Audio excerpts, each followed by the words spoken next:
what's your fondest memory of the restaurant?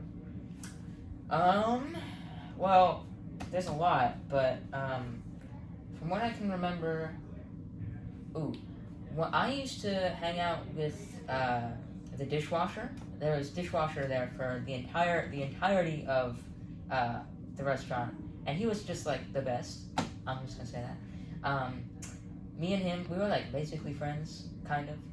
And what we would do is we would like prank each other in like the hallway or whatever. Like if I was walking down the hallway, like every now and then he'd just like jump out, and it was funny. And I think my best memory, it's gotta be one time I was just in like the dish station, and I saw him because there's like the alleyway right out this window from the dish station, and I saw him walking across, and I just got the water sprayer that you'd spray the dishes with, and I just sprayed it, and I literally laughed for like 2 hours straight, bro. Yeah. But like when I finish, you gotta just like start with the next question. So it's like food. Yeah. What was your favorite restaurant item? Ooh, okay. So there was like I used to be like the pickiest eater of all time. Like, and I was saying in the restaurant, of course.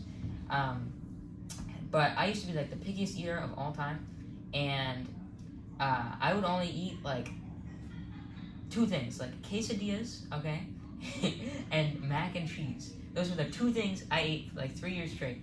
But one item on the menu that I actually ate was it's like this pasta called gnocchi, and so it's like a pasta that's filled with like little potato filling, and so it's like it basically just tastes like potato, but it's a pasta.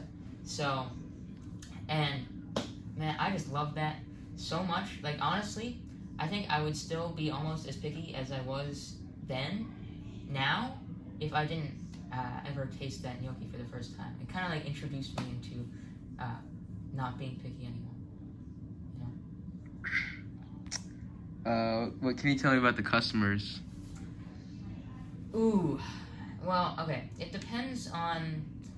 There were some customers that were like regulars that like we knew like personally, just from them being customers. Like we didn't know them before, and then they come in like so frequently that we just like gradually get to know them. Obviously, in the restaurant industry, there's going to be some bad eggs in terms of customers. I mean, I think there's been like a few people where it's like, what are you? Who are you? What are you doing, bro? But anyway, well, actually, you don't need to put this in the documentary, but there was this one guy who got like all offended because like the egg supplier, his name was like Locke Tran, and the guy was like getting all like, what are these trans eggs, bro? What the hell? You know, it was so goofy. But yeah, you get some bad customers, but most customers are generally good, and some of them, you know, they kind of like bring themselves into like the kind of family that my parents created. I'm sorry, I'm phrasing this so bad. What I'm trying to say is that, yeah, basically the customers, some customers who were like really close started to like actually like get to know the restaurant and my parents, and there was a big family in that sense. So, I'm sorry. Can you tell me about how you remember the restaurant being ran? Yeah, okay. So, from what I remember, there was, you know, a bunch of people. Obviously, there's a bunch of staff. There's servers, you know, front of house, and then you got the kitchen staff. And it wasn't just like people would just go in and then leave, and that's it.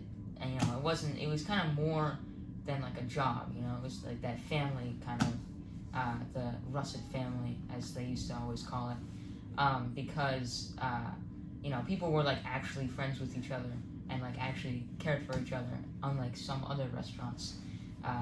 Because you know, you see like on like these TV shows like Gordon Ramsay, you know, there's like this like toxic restaurant culture, you know, but it was just like nothing like that. I think my parents worked really hard to make it like, you know, be friendly with everyone. And obviously, there were times where there was like drama or whatever and some bad people, but mostly it was like a family. Do you remember? No, not interested. Okay.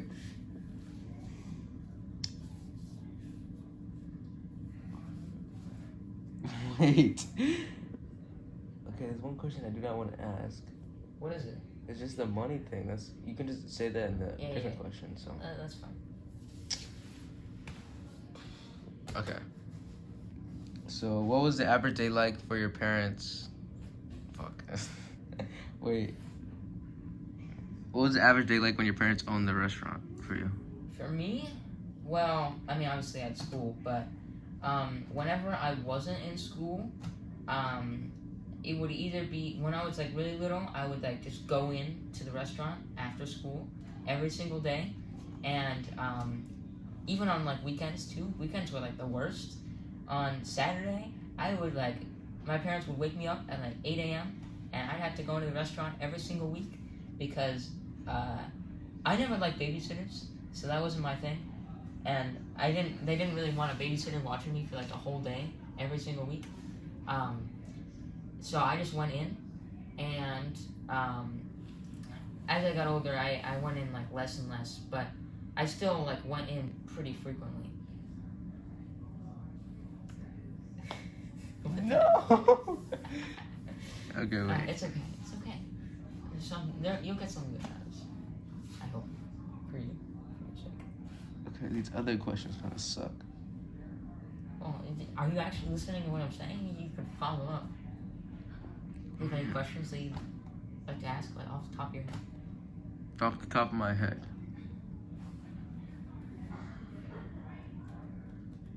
Because the last question I want to ask is like, why did the restaurant end up closing? That's the last question I want to ask. And then like, what's a good follow-up question that can like? I just feel like, how'd you feel?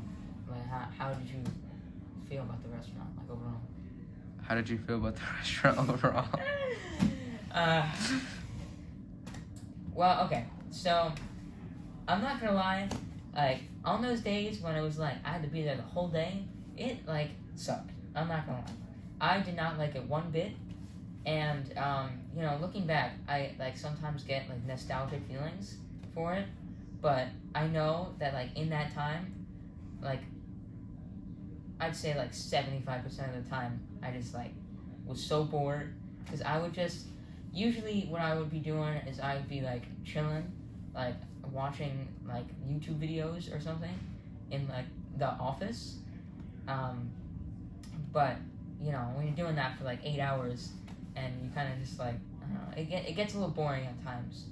But I definitely did enjoy. Well, first of all, the food.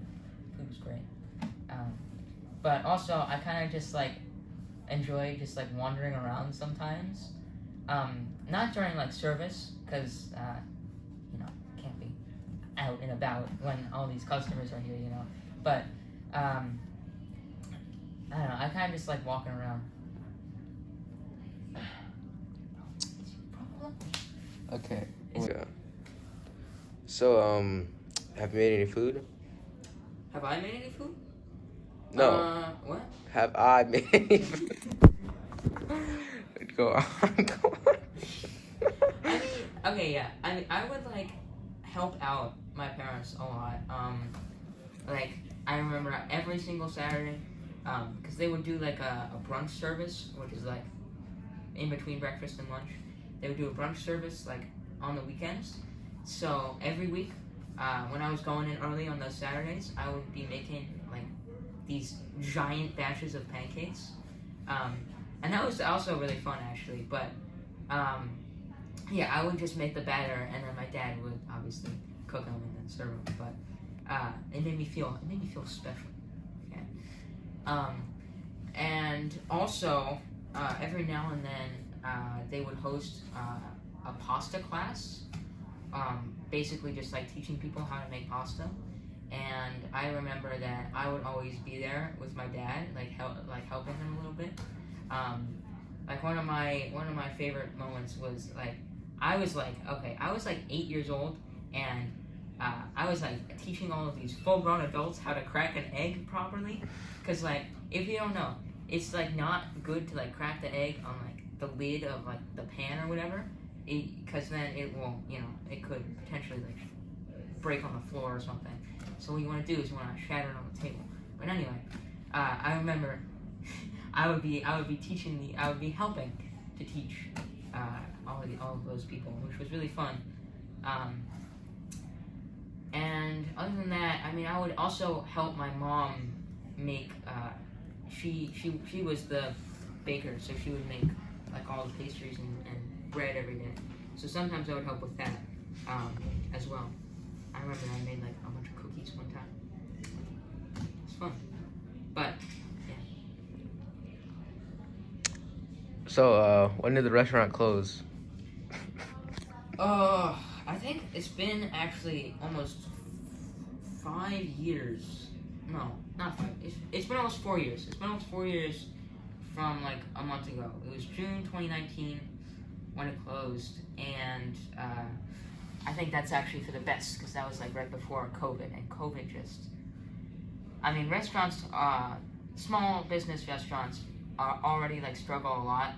I know my parents, you know, they just basically wanted to cook. So, when did the restaurant close? So the restaurant closed like almost 4 years ago in June. It closed June 2019, and I'll never forget the moment when my parents kind of like pulled me aside and told me that the restaurant was gonna close. It's like I kind of like structure my life in like pre-restaurant and then post-restaurant, kind of, because it's like it was like so influential. But yeah, a big reason why it closed was that smaller restaurants do not make a lot of money. I'm gonna be real.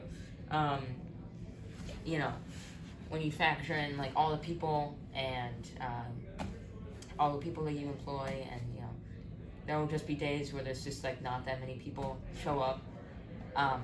And my parents were never, you know, they just wanted to cook. They didn't really understand like the financial side of things. So that was a big part. They definitely wouldn't have survived through COVID, I know that much. Yeah, I mean, being in the restaurant industry can be tough in that sense. I think my dad always says that like 80% of restaurants close within the first year that they're around. And that's just because it's like so hard to keep it running. And yeah. Anything else? No.